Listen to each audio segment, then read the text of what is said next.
பிலிப்பியர் 4ஆம் அதிகாரம் 3வது வசனத்தை வாசிக்கலாமா? பிலிப்பியர் 4ஆம் அதிகாரம் 3வது வசனம். அன்றியும் என் உத்தம கூட்டாளியே, அவர்களுக்கு உதவியாய் இருக்கும்படி உன்னையும் வேண்டிக் கொள்கிறேன். அவர்கள் கிளமெந்தோடும் மற்ற என் உடன் வேலையாளர்களோடும் கூட சுவிசேஷ விஷயத்தில் என்னோட கூட மிகவும் பிரயாசப்பட்டார்கள். அவர்களுடைய நாமங்கள் ஜீவ புஸ்தகத்தில் இருக்கிறது. போதும். ஆமென். கர்த்தர் நல்லவர். இந்த இடத்துல வாசிக்கும் பொழுது பாருங்க, ஊழிய பவுல் பிலிப்பியருக்கு எழுதின அந்த அதிகாரத்தில் வாசிக்கும் பொழுது விதமாக சொல்லுகிறார், என்னுடைய கூட ஊழியத்துக்கு அந்த ஜனங்களோடு ஊழியத்துக்கு பிரயாசப்பட்டவர்களுடைய பெயர்கள் எங்க இருக்குதான்? ஜீவ புஸ்தகத்தில் இருக்கும். ஊழியம் செய்ய போறவங்க, ஊழியத்துக்கு சப்போர்ட் பண்றாங்க, பெயர்கள் எங்க எழுதப்படும்? ஜீவ புஸ்தகத்தில் எழுதப்படும். நம்ம நினைச்சு பார்த்துருப்போமா? நம்ம நினைப்போம் நிறைய காரியங்களுக்கு, வேற காரியங்களுக்கு தான் ஜீவ புஸ்தகத்தில் பேர் இருக்கிறவங்க பரலோகத்துக்கு போக முடியும்னு சொல்லப்படுகிற காரியத்தின்படி ஊழியத்துக்கு உதவி செய்கிறாங்க. ஊழியம் செய்யக்கூடிய பெயர்களை எதில் எழுதப்படுகிறது? ஜீவ புஸ்தகத்தில் எழுதப்படுகிறது. அப்போ இந்த ஜீவ புஸ்தகத்தில் எழுதப்படுகிறதுக்கு தேவன் சில காரியங்களையும் அங்கு சொல்லுகிறார். அப்போ ஜீவ புஸ்தகத்தில் ஊழியம் செய்கிறவங்களுக்கும் அதுக்கு உதவி செய்கிறவங்களுக்கு சப்போர்ட் பண்ணுறவங்க. அப்போ நம்மெல்லாம் இப்போ எங்கே போகிறோம்? ஊழியத்துக்கு போகிறோம். அந்த ஊழியத்துக்கு போகிறோடைய பெயர்கள்லாம் நம்முடைய பேர் ஜீவபுஸ்தகத்தில் இருக்கும்னு எத்தனை பேர் நம்புறீங்க? ஆமென். கர்த்தர் நல்லவர். நம்முடைய பேர் எங்கே இருக்குது? ஜீவபுஸ்தகத்தில் இருக்கின்ற விசுவாசத்தோடு நம்ம ஊழியத்துக்கான சொல்கிறோம். அப்போ அதே இதில் எபேசியரில் நம்ம வாசிக்கும் பொழுது பாருங்கள், எபேசியர் 3ஆம் அதிகாரத்தில் பார்க்கும் பொழுது அங்கு தேவன் இந்த சுவிசேஷத்தை எவ்விதமாக பவுல் மூலமாக தேவன் பயன்பட்டார்னு சொல்லி அங்கே வாசிக்க முடிகிறது. அதில் 6வது வசனத்தை வாசிக்கல. எபேசியர் 3ஆம் அதிகாரம்.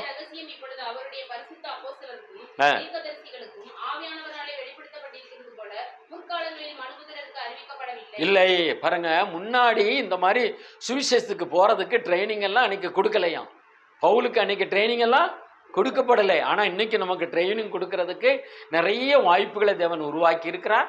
அப்போ பவுல் மூலமா இன்னைக்கு நமக்கு ட்ரைனிங் கொடுக்குறார். நீங்க ஊழியத்தை செய்யுங்க. அன்னைக்கு ஊழியம் செய்யறதுக்கு போறதுக்கு இப்படிப்பட்ட வாய்ப்புகள் இல்லை.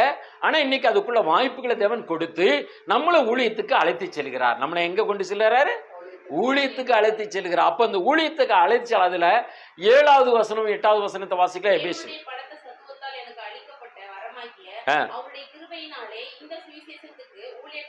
பாருங்க, சுவிசேஷத்தை செய்வதற்கு தகுதி உள்ளவனா மாறுறதுக்கு என்ன கொடுக்கப்பட்டிருக்கிறதா? கிருபை கிடைத்திருக்கிற. யாருக்கு? பவுலுக்கு கிருபை. தேவன் கொடுத்த கிருபையினால் ஊழியம் செய்யறதுக்கு கிருபை தேவைப்படுகிறது. அப்ப பவுல் அந்த ஊழியத்தை செய்வதற்கு கிருபையை தேவனிடத்திலிருந்து வாங்கி கொட்டா. 8வது வசனம் வாசிக்கலாம். பரிசுத்தவான்கள் எல்லாரிலும் சிறியவனாகிய நான் கிறிஸ்துவினுடைய அளவற்ற ஐஸ்வரியத்தை புறஜாதிகளிடத்தில் சுவிசேஷமாய் அறிவிக்கிறதுக்காக இந்த கிருபை எனக்கு அளிக்கப்பட்டிருக்கிறது. சுவிசேஷத்தை புறஜாதியார்களுக்கு அறிவிக்கும்படியாக இந்த கிருபையை தேவன் நமக்கு கொடுத்திருக்கு. அப்போ இன்னைக்கு நம்ம சுவிசேஷம் வெளியே போய் சொல்றதுக்கு நமக்கு ஆண்டவர் என்ன கொடுத்திருக்கிறாரு?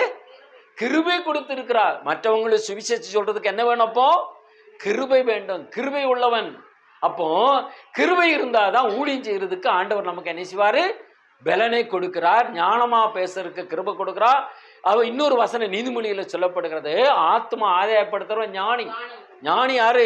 ஞானி ஆதாயப்படுத்துவா. அப்போ ஆண்டவர் நமக்கு கொடுக்கப்பட்ட கிருபை ஞானத்தை கொடுத்தால் அந்த ஞானத்தை பயன்படுத்துவதற்கு ஞானத்தை தேவன் கொடுத்து ஆத்மா ஆதாயப்படுத்தக்கூடிய கிருபையை அன்னைக்கு பவுலுக்கு கொடுத்தது போல நமக்கு இன்னைக்கு அந்த கிருபை கொடுக்கப்பட்டிருக்கு.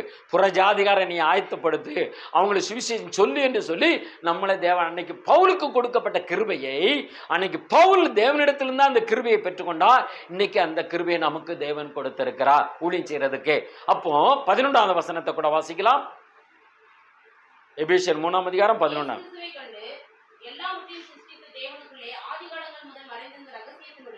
ஆதி காலத்தில் இருந்த ரகசியங்கள்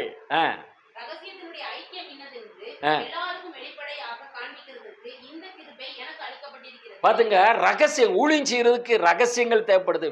தேவத்தினுடைய தெய்வத்தினுடைய ரகசியங்கள், வேதத்தின் ரகசியங்கள். அப்போ இந்த சுவிசேஷி சொல்லுவதற்கு அன்னைக்கு பவுலுக்கு தேவன் கிருபை கொடுத்திருந்தால், சுவிசேஷி சொல்லுவதற்கு ரகசியங்கள், வேத ரகசியங்கள் தேவை. நிறைய வசனங்கள் நம்முடைய இருதயத்தில் என்ன செஞ்சிருக்கணும், தங்கி இருக்கணும். நிறைய வசனங்கள் இருந்தா யாராருக்கு எப்படி எப்படி எந்தெந்த சூழ்நிலையில எப்படி எப்படி நம்ம சுவிசேஷி சொல்லலாம் என்பதை தேவன் நமக்கு கற்றுக் கொடுத்து இருக்கிறார். அப்போ அதே இதுல 15வது வசனத்தை வாசிங்க. எபேசியர்ல முழங்கால் படிட்டு. அப்போ இந்த கிருபையை தேவ சமூகத்துல முழங்கால் படிட்டு அன்னைக்கு பவுல் கேட்டு வாங்கியிருக்கிறான். அப்போ நம்மளும் சுவிசேஷம் மற்றவங்களுக்கு சொல்றதுக்கு ஆண்டவர்கிட்ட கிருபை என்ன செய்யணும், கேட்டு வாங்கி பெற்றுக்கொண்டு நடந்து செல்லணும். அப்போ இதுக்கு இன்னொரு உதாரணமா கூட நம்ம சங்கீதம் 51 வாசிக்கும் பொழுது பாருங்க, 6வது வசனத்தை வாசிக்கும் பொழுது அங்கு தேவன் அப்ப அங்க பாருங்க தாவீது குறித்து நம்ம பார்க்க முடிகிறது. தாவீது பச்சை பாருங்க, உள்ளத்துல என்ன வேணும், உண்மையா இருக்க, உண்மை இருக்க வேண்டும், உண்மை இருக்கணும். நம்மகிட்ட ஆண்டவர் என்ன எதிர்பார்க்கிறாரு, ஊழியம் செய்யறவங்க என்ன இருக்கணும், உண்மை இருக்க வேண்டும். உண்மை இருக்க விரும்புகிறேன் உள்ளத்துல. அப்போ விரும்புகிறாரு ஆண்டவரே, நான் எனக்கு உண்மையாக இருக்கணும், உண்மை எனக்குள் காணப்படணும், அது என் உள்ளமானது விரும்புகிறது. அப்ப நான் ஊழியம் செய்யறதுக்கு எனக்கு கிருபை தாங்க. அப்போ அந்த பவுலுக்கு கொடுக்கப்பட்ட கிருபை மாதிரி தாவீது இந்த இடத்துல இந்த அதிகாரத்துல வாசிக்கும் போது நம்ம எல்லாரும் நினைப்போம், பச்சைபால் இடத்துல தாவீது செஞ்ச பாவத்துக்கு மன்னிப்பு கேட்டு இது எழுதப்படுகிறதுன்னு. அப்போ ஊழியம் செய்யறதுக்கு போறதுக்கு முன்னாடி நம்ம கிட்டையும் சில குறைகள் குற்றங்கள் இருந்தா, பவுல் அன்னைக்கு தாவீது செஞ்ச தவறு தான் நம்ம செய்யணும்னு அவசியம் கிடையாது. ஊழியத்துக்கு நம்ம ஆயத்தமாக இருக்க வேண்டியது அவசியம். அந்த ஆயத்தமா இருக்கிறது கிட்ட நம்மகிட்ட குறைகள் இருக்கா, குற்றங்கள் இருக்கா, நம்ம யார்கிட்ட எதை பேசுவோம், இந்த வார்த்தையை பேசும் பொழுது நம்முடைய ஜீவிதம் சாட்சி உள்ள ஜீவிதம் இருக்கா, நம்ம இந்த சுவிசேஷ சொல்றதுக்கு தகுதி உள்ளவனாக நம்ம இருக்கிறோமா, இதையெல்லாம் ஆராய்ந்து நம்மகிட்ட உண்மை இருக்கிறது தேவன் எதிர்பார்க்கிறா. அப்போ அந்த வசனம் இன்னொரு தடவை வாசிக்கலாம்.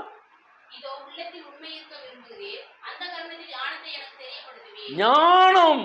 அப்போ உண்மை இருக்கிறதுக்கு ஆண்டவர்கிட்ட ஞானத்தை வாங்கி, ஆண்டவரே ஞானம் இருக்கிறவன் தான் கண்டுபிடிப்பான், நான் என்கிட்ட உண்மை இருக்கா, பொய் இருக்கா, பித்தலாட்டம் இருக்கா. அப்போ நம்ம மனசாட்சிக்கு தெரியும் நம்ம செய்யறது தவறு எண்ணங்கள் சிந்தனைகள், மற்றவங்களை ஏமாத்திடலாம். ஆனா நம்ம இருதயத்தை யார் பார்த்து கொண்டிருக்கிறார், ஏசப்பா பார்த்து கொண்டு இருக்கிறார். உண்மை உள்ளவங்கிட்ட ஆண்டவர் ஊழியத்துல நல்லா பயன்படுத்துவார், நல்ல அபிஷேகத்தை கொடுப்பார், கிருபவரங்களை கொடுப்பார், யாரிடத்துல எதை பேசணும் எதை பேசக்கூடாதுன்னு கற்றுக் கொடுக்கிற ஞானத்தை நமக்கு கொடுத்து ஞானத்தின்படி நம்மளை நடத்துகிற ஊழியத்துல ஞானத்துல நடக்கிறதுக்கு கிருபை செய்வார். அதுல 10வது வசனத்தை வாசிக்கலாம் பாருங்க. சுத்த இருதயத்தை என்னை. அப்போ முதல்ல உண்மை எதிர்பார்க்கிறார், அடுத்து சுத்த இருதயம் வேணும். ஊழியம் செய்கிறவங்கிட்ட என்ன இருக்கணும், உண்மை இருக்கணும், 2வது சுத்த இருதயம் வேணும்.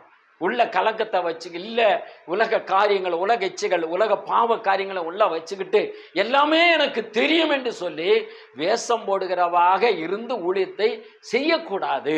தேவன் அதை உற்று கவனிக்கிறார். மனுஷன் முகத்தை பார்க்கிற தேவனோ இருதயத்தை பார்க்கிறா. அப்போ உண்மை இருக்க விரும்புகிறார், 2வது சுத்த இருதயம் இருக்கிறதுக்கு ஆண்டவர் எதிர்பார்க்கிறா. அதுல 12வது வசனத்தை வாசிங்க.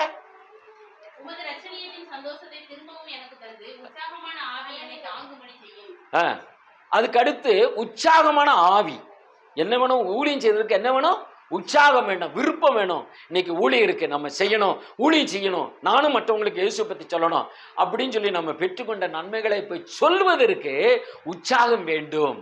ஊழியம் செய்வதற்கு அடுத்து என்ன வேணும், உற்சாகம் வேணும். அதுக்கப்புறம் பாருங்க, இந்த உற்சாகம் இருந்தா அதுக்கு அடுத்த வசனத்தை வாசிங்க.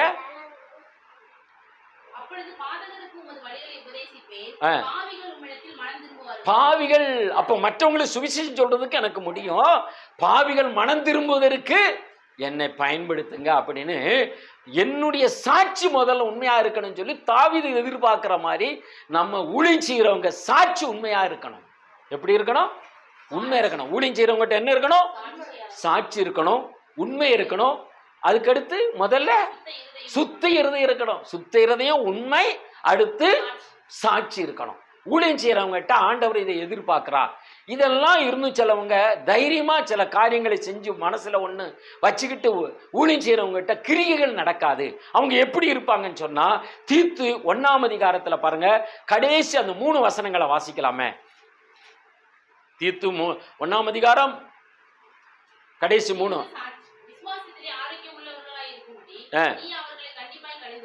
இப்படி இருங்க, அங்க என்ன சார் கடிந்து கொள்ள சொல்ல. அப்போ நம்மள ஆண்டவர் சில எச்சரிப்பும் கொடுக்கிறார். ஏன் எச்சரிப்பு கொடுக்கிறார்? ஊழியக்காரங்கள்ட்ட இருக்கிற சில காரியங்களை குறித்து வெளிப்படுத்துகிறார். சொல்லுங்க, வாசிங்க. சுத்தம் உள்ளவர்களுக்கு சகலமும் சுத்தமா இருக்கும். பாருங்க, சுத்தம் இல்லாதவங்க யாரு? அவிவிசுவாசம் இல்லாதவர்கள். சுத்த இருதயம் இல்லாதவர்கிட்ட என்ன இருக்காது? உண்மை இருக்காது. அடுத்து புத்தி என்னமா இருக்கும்? அசுத்தமா இருக்கும். என்னது அசுத்தமா இருக்கும்? மனசாட்சி, புத்தி. இவங்க எல்லாம் எப்படி இருப்பாங்க? மனசாட்சியும் புத்தியும் அசுத்தமா இருக்கும். இவங்க எப்படி இருப்பாங்கன்னு சொல்லி வாசிங்க. தேவனை அறிந்திருக்கிறோம் என்று சொல்லி அறிக்கை பண்ணுகிறோம். எனக்கு தெரியும், எனக்கு யாரும் சொல்லிக் கொடுக்க வேண்டிய அவசியம் கிடையாது அப்படின்னு சொல்லி மிஞ்சின, அதாவது இத்தனை வருஷம் சர்வீஸ், நான் பைபிளையே கரைச்சி குடிச்சிட்டேன் அப்படி இப்படி சொல்லுவாங்க. ஆனா ஒரு சுவிசேஷம் சொல்லுங்க அப்படின்னு சொன்னா அவங்களுக்கு வாய் திறந்து எப்படி பேசணும்னு தெரியாது. சிலவங்களுக்கு ஜெபம் பண்ணவே தெரியறது இல்லை. அப்போ அவங்க ஆண்டவர்கிட்ட ஊழியத்துக்கு போறவங்க முன்கூட்டியே தேவ சமூகத்தில் உட்கார்ந்து நம்மளை ஆராய்ச்சி பண்ணி ஆண்டவர்கிட்ட தகுதி உள்ளவராக ஞானத்தை பெற்று தகுதி உள்ளவர்களாக கடந்து செல்லும் பொழுது தேவன் இதை பார்க்கிறார். அவர்கள் இந்த வசனம், இப்ப அந்த வாக்கியத்தை இன்னொரு தடவை வாசிங்க. பாருங்க, அறிந்திருக்கிறோம் என்று அறிக்கை செய்வார்கள், சொல்லுவாங்க. ஆனா கிரியைகள் என்ன இருக்காது? மறுதலிப்பு. அப்ப என்ன உண்மை? சுவிசேஷம் சொல்றதுக்கு அவங்களுக்கு தெரியாது. ஆனா நான் பேசிடுவேன், நான் செஞ்சிருவேன், என்கிட்ட நான் அப்படியான கதை கட்டுவாங்க. ஆனா அவங்களை தேவன் பயன்படுத்த முடியாது. அறிந்திருக்கிறோம்னு சொல்லி பெருமையா பேசுவார்கள். ஆனா ஆண்டவர் கொடுத்த ஞானத்துல பேசுறதுக்கு அவங்களுக்கு ஞானம் இல்லாமல் இருப்பார்கள். அடுத்து தொடர்ச்சியா வாசிக்கலாம். அவர்கள் எப்படி இருப்பார்கள்? அருவருக்கப்படத்தக்கவர்கள், கீழ்ப்படியாதவர்களும், எந்த நற்கிரியையும் செய்யறதுக்கு ஆகாதவன்னு சொல்லப்படும். அப்போ ஆயத்தம் இல்லாதவர்கள் எந்த நற்கிரிகளையும் தேவனுக்கு பிரியமான காரியங்களை செய்வதற்கு அவங்க பிரயோஜனப்பட மாட்டாங்கன்னு சொல்லப்படுகிறது. அப்போ சுவிசேஷம் செய்வதற்கு தேவ சமூகத்தில் ஆண்டவரே எனக்கு அந்த கிருபை தாங்க, அந்த பலனை தாங்க, ஞானத்தை தாங்க, அடுத்து சுத்தி இறைத்தாங்க, அடுத்து என்ன செய்யணும்? உள்ளத்தை உண்மை உள்ளவனாக இருக்கணும், அடுத்து சாட்சி உள்ளவனாக இருக்கணும், அந்த உற்சாகம் இருக்கணும். அப்பதான் நான் மற்றவங்களுக்கு சுவிசேஷம் செல்ல முடியும். பாதர்களை என்ன செய்ய முடியும்? ரட்சிப்பில் கொண்டு வந்து உங்களுடைய சமூகத்துல அவங்களை என்ன ரட்சிப்புக்குள் நடத்த என்னால முடியும் என்று சொல்லி தாவீது கேட்கிறா. நான் சாட்சி உள்ளவனாக மாறட்டும்னு சொல்லி மன்னிப்பு கேட்டு ஆண்டவர்கிட்ட அந்த ஆசீர்வாதத்தை பெற்றுக்கொண்டார். இப்ப நம்மளும் ஆண்டவரே எங்களை ஊழியத்துல பயன்படுத்துங்க, அந்த ஞானத்தை தாங்க, அந்த கிருபையை தாங்கன்னு சொல்லி நம்ம பெற்றுக்கொண்டு ஊழியத்துக்கு தேவ சமூகத்துல கடந்து செல்லும் பொழுது தேவன் நமக்கு அந்த ஞானத்தை கொடுப்பார். அப்ப அந்த ஞானத்தை ஆண்டவரே அன்னைக்கு பவுல் தன்னுடைய தேவ சமூகத்தில் உட்கார்ந்து அந்த கிருபையை தானே பெற்றுக்கொண்டாராம். அவங்களுக்கு யாருமே சொல்லி கொடுக்கல, பைபிள் காலேஜ் போகல, இல்லை அவர் போய் என்ன செய்யல, இன்னொரு ஆள்கிட்ட போய் ஐடியா கேட்கல. அவர் தேவ சமூகத்தில் உட்கார்ந்து கேட்டார், தேவனர் கற்றுக் கொடுத்தார். இன்னைக்கு அந்த வசனத்தை, இன்னொரு வசனத்தை கூட பாருங்களேன். இப்படிப்பட்டவர்கள் குடும்பத்தில் எப்படி ஆசீர்வாதம் இருக்குன்றதையும் ஏசாயா 65 அந்த 22வது வசனத்தை கூட வாசிக்கலாம். ஏசாயா 65:22. இவங்க குடும்பம் எப்படி ஆசீர்வதிக்கப்பட, ஊழியக்காரங்களுடைய குடும்பங்கள், ஊழிய செய்யுங்க குடும்பங்கள் எப்படி ஆசீர்வதிக்கப்படும் சொல்லப்படுகிற பாருங்களேன். ஏசாயா 65:22 எடுத்தவங்க வாசிக்கலாம்.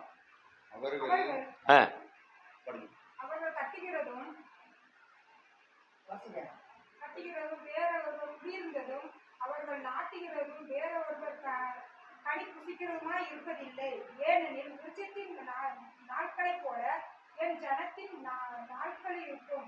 நான் தெரிந்து கொண்டவர்கள் தங்கள் கைகளின் கிரியைகளை நெடுநாளாய் அனுபவிப்பார்கள். பாருங்க, நான் தெரிந்து கொண்டவர்களின் கைகளின் கிரிகளை நெடுநாளாக அனுபவிப்பார்கள். பாருங்க, நெடுநாளாக நமக்கு என்ன ஆசீர்வாதம் கொடுக்கப்பட்டிருக்கிறதோ அதை அனுபவிக்கக்கூடிய கிருபையை தேவன் கொடுக்கிறார். ஊழியம் செய்கிறவங்க நெடுநாளாக அவங்க குடும்பம் ஆசீர்வதிக்கப்படும், பிள்ளைகள் தளிர்க்கப்படும், அவங்க குடும்பத்தில் எந்த நன்மையும் குறைபடாது. எந்த தொழில், எந்த வியாபாரங்கள், எந்த நிலையில் இருக்கிறோமோ அவங்க நெடுநாளாக அவர்கள் அழைத்தவர்கள் நெடுநாளாக அந்த சுகத்தை நேசுவார்கள், கையின் பிரயாசத்தை காப்பார். அது மாத்திரம் அனுபவிக்க கிருபை தருவார். இன்னைக்கு சொத்து சுகம் நிறைய சேர்த்து வைக்கிறாங்க, அனுபவிக்கிறதுக்கு அவங்களுக்கு என்ன இடம் இல்லாமல் போகிறது. அப்போ சொத்து சுகம் எவ்வளவு இருந்தாலும், பண வசதிகள் எவ்வளவு இருந்தாலும், ஊர்ல எவ்வளவு பேரும் புகழும் இருந்தாலும், சுவிசேஷம் செய்கிறவனுக்கு கொடுக்கப்படுகிற ஆசீர்வாதத்தை அவங்க விசேஷமா பெற்றுக்கொள்ள முடியாது. அப்ப சுவிசேஷம் செய்கிறவங்க, டிராக்ஸி, ரேடியோ, டெலிவிஷன், இப்படி ஊழியம் செய்ய போறவங்களுக்கு இப்படிப்பட்ட நன்மைகளை தேவன் கொடுத்து நம்மளை ஆசீர்வதிக்கா. இன்னைக்கு நம்ம அந்த ஆசீர்வாதத்தோடு ஊழியத்துக்கு கடந்து செல்லாமா? தேவ சமூகத்தில் ஒப்பு கொடுக்கலாம். தேவன் தாமை ஆசீர்வதிப்பாராக. ஆமென். ஷாதுடுக்கு நினைக்கலாகப்பா. ஜெபம் முடிக்கலாம். ஜெபம். ஸ்தோத்திரம் ஆண்டவரே, ஸ்தோத்திர இயேசுப்பா. நாங்கள் உம்மை துதிக்கிறோம், உம்மை ஸ்தோத்திரிக்கிறோம், மகிமைப்படுத்துகிறோம். ஆமென். மகிமையின் தேவனே உமக்கு நன்றி செலுத்துகிறோம். மட்டுமா உம்முடைய வசனத்தை கேட்டோம். ஆமென். நாங்களும் உண்மையுள்ளவராய் இருந்து ஆண்டவரே உம்முடைய நற்செய்தியை அறிவிக்க கர்த்தர்களுக்கு கிருபை தாங்கப்பா. ஆண்டவரே ஸ்தோத்திரம் அப்பா. இங்க வந்திருக்கிற ஒவ்வொருவரையும் ஆண்டவரே ஸ்தோத்திரம். நாங்கள் கிளம்பி இப்ப இந்த கல்லூரிக்கு நாங்கள் கிளம்பி சொல்லுகிறோம். தேவனை கர்த்தர்களோடு கூட வருவீராக, எங்களுக்கு முன் சொல்வீராக. யாத்திரை 33:14 படி உம்முடைய சமூகம் எங்களுக்கு முன் சொல்லும்படியாய் நாங்கள் ஜெபிக்கிறோம். இங்க இருக்கிற ஒவ்வொரு மேலும் இயேசுவின் ரத்தத்தை நாங்கள் தெளிக்கிறோம். ஆமென். ஆண்டவரே ஒவ்வொரு ரத்த கோட்டைகள் மூடி மறைத்துக் கொள்வீராக. ஆமென். ஆண்டவரே நாங்க டாக்ஸ் கொடுக்கும் போதெல்லாம் ஆண்டவரே எல்லாரும் சந்தோஷத்தோடு வாங்க கர்த்தர் கிருபை செய்யுங்கப்பா. அநேக அற்புதங்கள் நடக்க கிருபை செய்யுங்கப்பா. ஆண்டவரே அந்த ஊர்ல இருந்து எங்களுக்கு அநேக ஆத்துமாக்கள் வேணும் ஆண்டவரே. ஆமென். பரிசுத்த ஆவியானவரே கிருபை செய்வீராக. ஆண்டவரே எங்களுக்கு அந்த ஊர்ல இருந்து அநேக ஆத்துமாக்களை ஆண்டவரே நீங்க கொள்ளை பொருளை தருகிறதற்காக ஸ்தோத்திரம் ஆண்டவரே. அப்பா பேசுகிறது நீங்கள் அல்ல, பரிசுத்த ஆவியானவரே பேசுவார். அந்த வார்த்தையின்படி ஆவியானவரே ஒவ்வொரு நபரையும் நாங்க பார்த்து பேசும் பொழுது அவங்களுக்கு என்னென்ன தேவைகள் என்பதை நீங்க அறிஞ்சிருப்பீங்க ஆண்டவரே. கவலையோட இருக்கிறவங்களுக்கு, கஷ்டத்தோட இருக்கிறவங்களுக்கு, பிரச்சனை இருக்கிறவங்களுக்கு, வியாதியோட இருக்கிறவங்களுக்கு, ஆண்டவரே சமாதானம் இல்லாதவங்களுக்கு ஏற்ற வேளையில என்னென்ன வார்த்தைகளை பேசணுமோ ஆவியானவர் பேசும்படியே நாங்கள் ஜெபிக்கிறோம் ஆண்டவரே. ஊழித்து வர ஒவ்வொருவரையும் கர்த்தருடைய ஆவியானவர் பயன்படுத்துங்க. வரங்கள் ஒவ்வொருவருக்குள்ளும் செயல்படட்டும். கர்த்தருடைய ஆவியானவர் ஒவ்வொருவரையும் நீங்க பயன்படுத்துகிறதற்காக உமக்கு ஸ்தோத்திரம் ஆண்டவரே. நாங்கள் கிளம்பி சொல்லுகிறோம். நீர் எங்களோடு கூட வந்து ஆண்டவரே நீங்க வழி நடத்துகிறதுக்காக உமக்கு ஸ்தோத்திரம். நீங்க முன் சொல்லுங்க, நாங்க உங்களுக்கு பின்னால வரோம்ப்பா. இயேசுவின் நாமத்தில் ஜெபிக்கிறோம் ஜீவனுள்ள நல்ல பிதாவே. ஆமென். ஆமென். ஆமென். சேர்ந்து சொல்லுவோம். என் ஆத்துமாவே கர்த்தரை ஸ்தோத்திரி, என் முழுவதுமே பரிசுத்த நாமத்தை ஸ்தோத்திரி. என் ஆத்துமாவே கர்த்தரை ஸ்தோத்திரி, கர்த்தருக்கு சகல வல்லமையும். ஆமென். ஆமென். ஒரே ஒரு நிமிஷம் ட்ராக்ஸ்க்காக ஜெபம் பண்ணுவோம். பிரதர் ஜெபம் பண்ணுங்கயா. எங்க இருக்காரு? அப்படியா? அப்படியா? பிதா குமார பரிசுத்த நாமத்தில் ஆண்டவரே ஸ்தோத்திரம், ஸ்தோத்திரம், ஸ்தோத்திரம். கர்த்தர் நல்லவர் ஆண்டவரே. நாங்கள் நீர் கொடுத்த ஊழியத்துக்காக கொடுக்கப்பட்ட டிராக்ஸ்கள், புக்குகள் எல்லாவற்றும் உடைய தெளிக்கிறோம். நீ ஆசீர்வதிப்பீராக. இது நம்முடைய வல்லமை வெளிப்படட்டும். அன்னைக்கு 12 குருமா பெரும்பாடு விட ஸ்ரீமது ஆடை தொட்ட பொழுது சுகம் வல்லமை வெளிப்பட்டது போல இந்த டிராக்ஸ் வாங்கும் பொழுது அவர்களில் உம்முடைய வல்லமை வெளிப்படட்டும். உம்முடைய நாமத்தை இதில் மகிமைப்படுத்துங்க. அவர் ரட்சிக்கப்பட உதவி செய்ய இந்த வார்த்தைகள் அவளோடு பேசும்படியாக இயேசுவின் நாமத்தில் நல்ல பிதாவே. ஆமென். ஆமென். ஆமென். சரி, இந்தாங்க ட்ராக்ஸ் இருக்குதுல. என்ன எல்லாரும் லேட்டா வரீங்க?